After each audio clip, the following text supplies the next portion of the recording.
હાર્દિક પટેલ કોંગ્રેસમાં જોડાતા લાલજી પટેલે નારાજગી વ્યક્ત કરી છે। ત્યારે મંતવ્ય ન્યૂઝની ટીમે લાલજી પટેલ સાથે ખાસ વાતચીત કરી તેમના મંતવ્યો જાણ્યા હતા। ત્યારે આવો સાંભળી શું કહ્યું લાલજી પટેલે।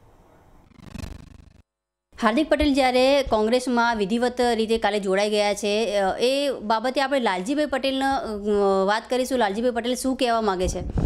આપણે શું કહેવા માગો છો કે હાર્દિક પટેલ જ્યારે રાજકારણમાં આવવાની ના પાડતા હતા અને કાયમી વિધિવત કોંગ્રેસ સાથે જોડાઈ ગયા છે, શું કહેશો આપ?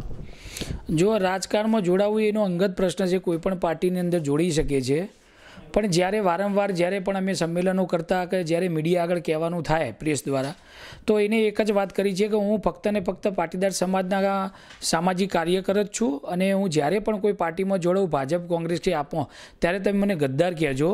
એટલે આ એનો જવાબ એને પોતે આપી દીધો છે। અને વાત રહી રાજકારણની, તો એ કોઈ પણ જગ્યાએ લડી અને ચૂંટણી લડી શકે છે, એનો વ્યક્તિગત પ્રશ્ન, અમને એનો કોઈ વાંધો નથી। હાર્દિક પટેલે કાલે તમારા ઉપર આક્ષેપ કર્યા છે કે લાલજીભાઈ પટેલે 3.5 વર્ષમાં કેટલા આંદોલન કર્યા? જ્યારે હાર્દિકને કોઈ ઓળખતું નહોતું એ ટાઈમની વાત કરીએ તો હું વર્ષોથી સેવા કરતો આવ્યો, છેલ્લા 23 વર્ષથી। બીજું કે જ્યારે અમદાવાદની અંદર મહાક્રાંતિ દિવસ હતો 25 ઓગસ્ટ 2016, એ દિવસ પહેલાંની જેટલી ગુજરાતભરની 150 રેલી કરીને અમે જે આવેદનપત્ર આપ્યું હતું, જેમાં હજારો લાખો લોકો જોડાયા હતા, તો એ તમામ રેલી 150માંથી 140 રેલી એસપીજી દ્વારા કરવામાં આવી હતી। અને પછી મહાક્રાંતિ કરી તો એમાં પણ એસપીજીનો પૂરેપૂરો યોગદાન હતું, એ સમગ્ર સમાજ જાણે છે। અને એના પછી છેલ્લા 6 મહિનાના તમે એના પ્રોગ્રામ જોઈ લો તો એનો અનામતનો પણ કીધો નથી ને ફક્ત ને ફક્ત ખેડૂતોના દેવા માફીથી લઈને ખેડૂતોના પ્રશ્નો ઉપાડતો હતો। હાલમાં એ જ બાબત થઈ ને કે જે મુદ્દા છે ત્યાંના ત્યાં છે, શહીદ પરિવારો જે છે તેમની રોજગારીનું કોઈ સાધન અત્યારે હાલમાં નથી।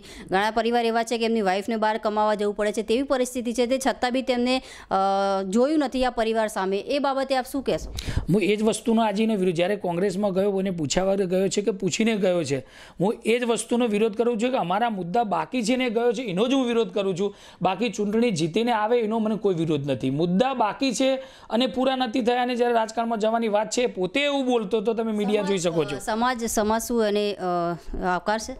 સમાજ મુદ્દા પૂરા નહીં થાય તો 100% સમાજના જનસંમતિને મળશે નહીં, કારણ કે મુખ્ય મુદ્દા ઉપર આજે પણ લાખો લોકો અમારી સાથે જોડાયેલા છે।